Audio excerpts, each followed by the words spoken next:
MPSC ची तयारी करताय, एमपीएससी परीक्षेचा फॉर्म भरायचा आहे, परंतु त्याच्यासाठी तुमच्याजवळ नवीन प्रोफाईल असली पाहिजे, तुमचं रजिस्ट्रेशन असलं पाहिजे. नमस्कार मित्रांनो, मी गणेश वानकर इग्नाइट अकॅडमीच्या प्लॅटफॉर्मवर तुम्हा सर्वांचं स्वागत करतो. एमपीएससीचा फॉर्म भरण्याआधी तुम्हाला एमपीएससीचे एक प्रोफाईल क्रिएट करावे लागते. एकदा का प्रोफाईल क्रिएट झाली तर एमपीएससी कडून येणाऱ्या कुठल्याही जाहिरातीसाठी तुम्ही जे आहे तर तो अर्ज करू शकतात.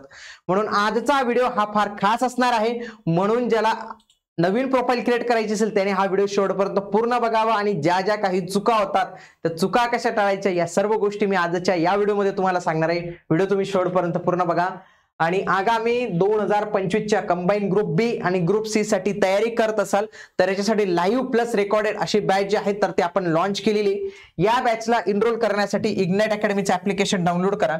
तसेच ही जी फीस तुम्हाला इथे दिसते या फीसवर तुम्हाला 10% सूट मिळू शकते. फक्त तुम्हाला हा कोड यूज करायचा आहे. GM10 नावाचा एक सिक्रेट कोड आहे, जे हे व्ह्यूअर्स पाहत आहेत खास त्यांच्यासाठी हा कोड जो आहे तर तो व्हॅलिड असणार आहे. त्यासोबतच अन्न आणि औषध प्रशासन विभागाकडून ड्रग इन्स्पेक्टरची जाहिरात आलेली आहे. त्याच्यासाठी पण खूप सारे उमेदवार नवीन प्रोफाईल क्रिएट करताय. त्याची पण बॅच जी आहे तर ते अवेलेबल आहे. त्याला पण GM10 कोड ॲड करून 10% ऑफ मिळेल. बघा, सगळ्यात आधी तुम्हाला वेबसाईटवर जायचं. बघा, वेबसाईट कोणती आहे?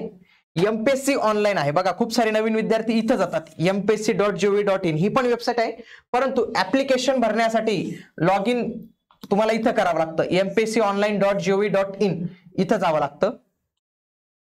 इथं गेल्यावर तुम्हाला हे लॉग इन पेज दिसतं, पण तुमची प्रोफाईल इथं क्रिएट नसल्यामुळे तुम्ही करायचं क्रिएट अ न्यू अकाउंट. काय करायचं? Create a new account. त्याच्यानंतर तुम्हाला इथं रजिस्ट्रेशन करावं लागेल log in ID password generate करायला. मग इथं तुमचा ईमेल आयडी टाकायचा आहे आणि या ईमेल आयडीला ओटीपी जाणार आहे. इथं तुमचा मोबाईल नंबर टाकायचा. तो मोबाईल नंबरला ओटीपी जे आहे तर तो जाणार आहे. 2 ओटीपी जातील, एक ईमेलला एक मोबाईलला. पुढचा एक पासवर्ड जो आहे तर तो तुम्हाला इथं क्रिएट करावा लागणार आहे. पासवर्ड कसा क्रिएट करायचा? फॉर एक्झाम्पल माझं नाव आहे गणेश आहे, GANESH हा कॅपिटल वापरायचा @2025 अशा पद्धतीचा काही पासवर्ड क्रिएट करावा लागणार आहे की ज्याच्यामध्ये कॅपिटल लेटर स्मॉल लेटर्स एक सिम्बॉल असेल, नंबर्स असेल. तर अशा पद्धतीने एक पासवर्ड जो आहे तर तो क्रिएट करावा लागेल. आणि तुमची डेट ऑफ बर्थ ही फार महत्वाची, ही व्यवस्थित पद्धतीने जी आहे तर ते तुम्हाला इथं टाकायची आहे. त्याच्यानंतर ईमेलचा जो ओटीपी आहे ना तर तो इनबॉक्स मध्ये नाही, तो येतो स्पॅम फोल्डर मध्ये. लक्षात घ्या, एमपीएससीचे जेवढी ओटीपी आहेत ना ते शक्यतो स्पॅम फोल्डर मध्ये येतात. म्हणून ईमेलला स्पॅम फोल्डर मध्ये जाऊन तो ओटीपी चेक करायचा. पुढे माहिती याच्यासाठी भरायची की नंतर कामात येते ती सिक्युरिटी क्वेश्चन्स आहे ते की तुमचं चाइल्डहुडचं निकनेम काय, ही माहिती बरोबरच टाकली पाहिजे. असं काही नाही, काही एमपीएससी मध्ये चेकिंग होईल की अरे तुझं लहानपणी तुला काय ते संट्या बंट्या म्हणायचे ते नाव सांग बा तुझं, ते तसं काही प्रॉब्लेम नाही. त्याच्यानंतर what is the name of your favourite childhood friends name, blood group काय आहे, त्याच्यानंतर 12वीला कोणत्या वर्षावर होता, त्याच्यानंतर तुमच्या फेवरेट टीचरचं सरनेम काय होतं आणि who is your favourite sports person. म्हणजे उद्या जर तुमची ही प्रोफाईल लॉक झाली तर तुम्हाला सिक्युरिटी क्वेश्चन्सद्वारे तुम्हाला तुमची प्रोफाईल रिकव्हर करता येईल. म्हणून इथं उत्तर टाकताना काळजीपूर्वक उत्तर टाका. त्याच्यानंतर इथं रजिस्टर म्हणायचं. रजिस्टर म्हटल्यानंतर काय होईल माहितीये का, तुमचा लॉग इन आयडी पासवर्ड हा तयार होणार आहे. म्हणजे मोबाईल नंबर हा तुमचा लॉग इन असणार आहे आणि तुम्ही जर सुरुवातीला पासवर्ड तयार केला तर तो. बघा मित्रांनो, आपल्या या युट्यूब चॅनलवर तुम्हाला काही व्हिडिओज बघायचे, जसं की एनसीएल बाबतचा व्हिडिओ फार महत्वाचा आहे, तो तुम्ही पाहिला पाहिजे.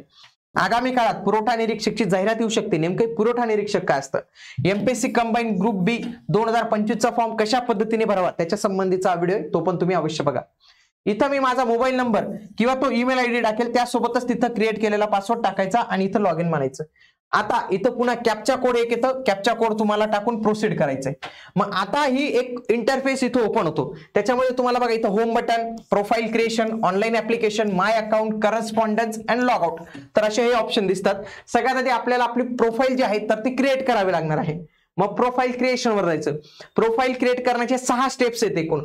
मग त्याच्यामध्ये स्टेप 1 मध्ये personal information, step 2 address information, step 3 other information, step 4 शैक्षणिक, त्याच्यानंतर अनुभव आणि शेवटच्या याच्यात फोटो साइन अपलोड करून तुम्हाला सबमिट करावं लागणार आहे. अशा या 6 स्टेप्स मध्ये तुमचा प्रोफाईल क्रिएट होणार आहे. पहिली स्टेप मध्ये जाऊया. सगळ्यात आधी are you holding an Aadhaar card. Aadhaar card yes असेल तर इथं आधार कार्डचा नंबर टाकायचा आणि आधार कार्डवरचं नेम तुम्हाला इथं टाकावं लागणार आहे. त्याच्यानंतर जर तुमच्याकडे आधार कार्डच्या डिटेल्स असतील, त्यांचं काय म्हणणं आहे की भविष्यात जेव्हा केवायसी होईल तर डायरेक्ट तुम्हाला मुंबईच्या ऑफिसला जाऊन एमपीएससीच्या ऑफिसला जाऊन केवायसी करावी लागणार आहे. म्हणून शक्यतो येस म्हणायचं ते. त्यासोबत तुमची पर्सनल डिटेल्स जसं की तुमचं surname, first name, middle name, या सगळ्या गोष्टी ज्या तुमच्या 10वीच्या मार्कशीटवर असतील त्याच टाकायचं बघा. Please inter your name as per the 10th or equivalent examination, त्याच्या संबंधी टाकायचं. म्हणून ज्या महिला असतील ज्यांनी लग्नानंतर नाव बदललेले, त्यांनी 10वीच्या जे त्यांचं माहेरचं नाव होतं ते जिथं जे आहे तर ते टाकायचं आहे. त्यासोबत तुमचं full name in English, full name in Devanagari टाकायचंय. तुमच्या आईचं नाव, तुमची डेट ऑफ बर्थ, तुमचा जेंडर जो आहे तर तो सिलेक्ट करायचा आहे. त्याच्यानंतर इथं नॅशनॅलिटी विचारतं, mother tongue, marital status, married केलं तर ते विचारतं की तुम्हाला 2 पेक्षा जास्त अपत्य आहेत का नाही, तर यस नो करायचं. त्याच्यानंतर तुम्ही कधी नाव बदललं आहे का 10th नंतर, तर यस किंवा नो करायचं. यस असेल तर इथं जे तुमचं नवीन नाव असेल ना तर ते इथं तुम्हाला टाकावं लागणार आहे.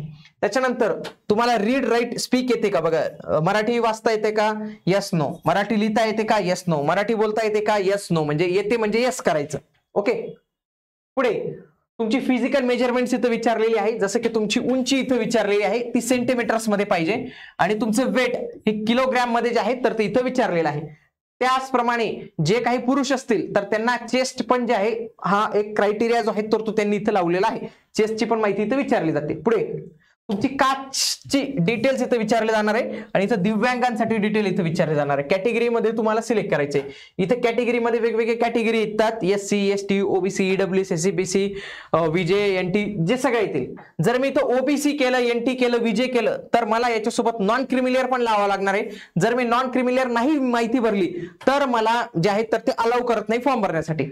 बाकी SC साठी जे ना नॉन क्रिमिलियरची अट नाही आहे बघा. SC घेतलं तर caste certificate number, issuing district, issuing date करायचे, व्हॅलिडिटी यस नो करायची. नो केलं तरी फॉर्म भरता येतो, काही प्रॉब्लेम नाही. पुढे दिव्यांग आहात का, नो केलं तर काहीच माहिती विचारणार नाही. येस केलं तर ही संपूर्ण माहिती भरावी लागणार, ज्याच्यामध्ये तुमचं are you a person with permanent benchmark disability, yes no. त्याच्यानंतर category of disability, sub category of disability, percentage किती आहे, type of disability certificate, disability certificate number, date of issue and UDID card आहे का त्याच्याविषयी माहिती विचारली जाते. मग इथं वेगवेगळे कॅटेगरीज आहेत बघा, group A, group B, group C, group D, group E and other not eligible for the reservation. तर अशा या आहेत. पुन्हा सब कॅटेगरीमध्ये समजा A सिलेक्ट केलं तर ब्लाइंडनेस B, लो विजन आहे का, तर हे अशा पद्धतीने तुम्हाला माहिती विचारली जाते, ती माहिती तुम्ही भरायची. पुढे स्पोर्ट्समॅन आहात का, खेळाडू आहात का आणि एक सर्व्हिसमॅन आहात का. बघा नो केलं तर काहीच इन्फॉर्मेशन विचारणार नाही, पण जर स्पोर्टला येस केलं तर खूप मोठी इन्फॉर्मेशन विचारतं. पहिले आहे कॉम्पिटिशन कोणत्या प्रकारचं होतं, त्या कॉम्पिटिशनचं नेम काय होतं, तुम्हाला कोणतं मेडल भेटलेलं आहे, पिरियड ऑफ टुर्नामेंट काय होता, स्पोर्ट्स सर्टिफिकेशन व्हेरिफिकेशन नंबर सांगा, सिलेक्ट द व्हेरीफाईंग अथॉरिटी कोणतं होतं ते सांगायचंय. त्याच्यानंतर सर्टिफिकेट व्हेरिफिकेशन स्टेटस काय, पिरियड ऑफ टुर्नामेंट 2, त्याच्यानंतर date of issue and eligible for the group, कोणत्या ग्रुपसाठी इलिजिबल आहात ते सांगितलेलं आहे आणि इथं हे इन्फॉर्मेशन ऍड करावी लागते तुम्हाला.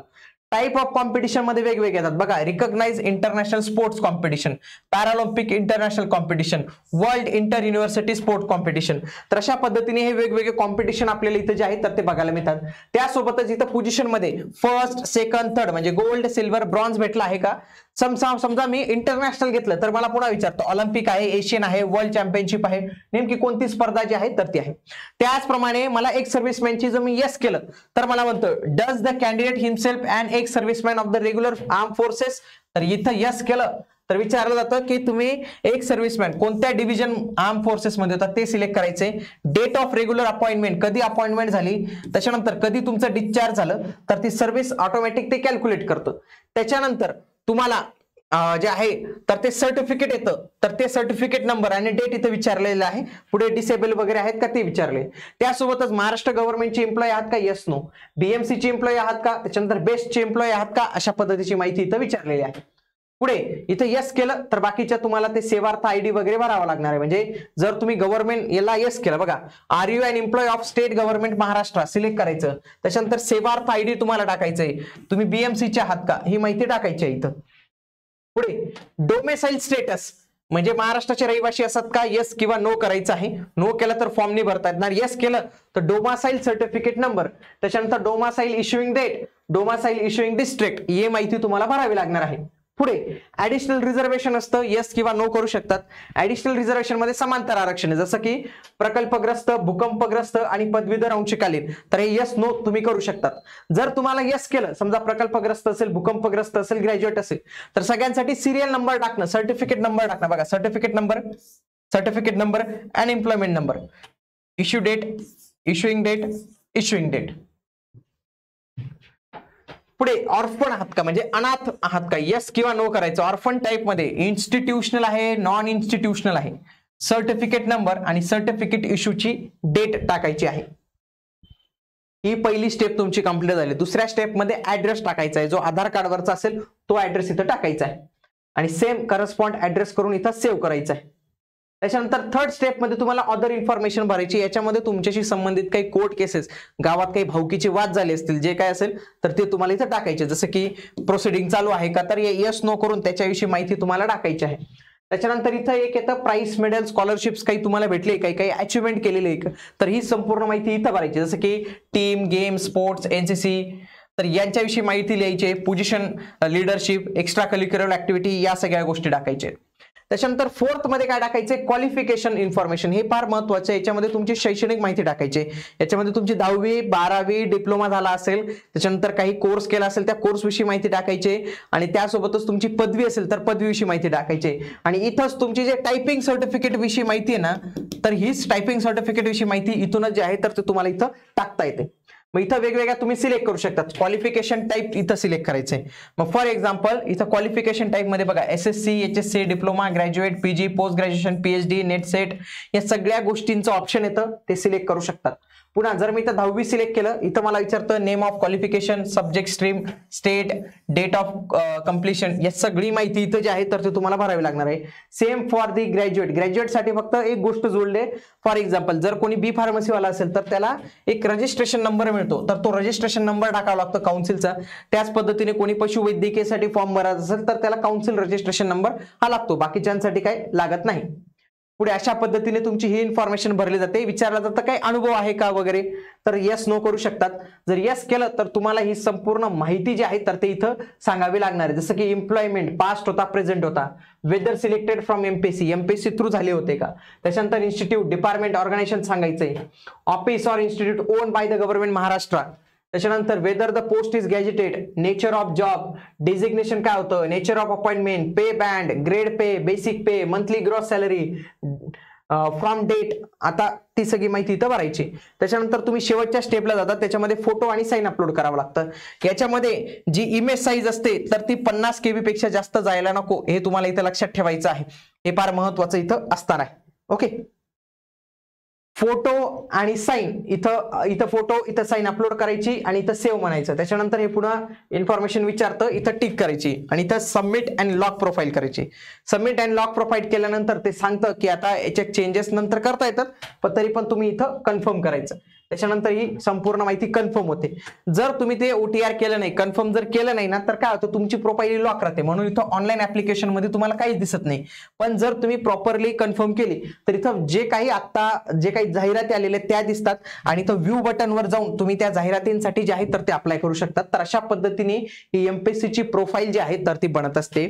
आगामी काळात MPSC ग्रुप बी, ग्रुप सी ची खूप मोठी जाहिरात येणार आहे. याच्यासाठी तयारी करत असाल तर लाईव्ह स्वरूपाची बॅच आपली सुरू आहे. महाराष्ट्रातील सर्वोत्कृष्ट फॅकल्टी आहे, अनलिमिटेड व्ह्यूज असतील, खूप साऱ्या टेस्टचा तुम्हाला इथं समावेश मिळणार आहे, काउन्सिलिंग होणार आहे. याच्यासाठी पूर्वची पण बॅच अवेलेबल आहे, प्रिलिम प्लस मेनची पण बॅच अवेलेबल आहे. तर याच्यासाठी तुम्ही तयारी करू शकतात.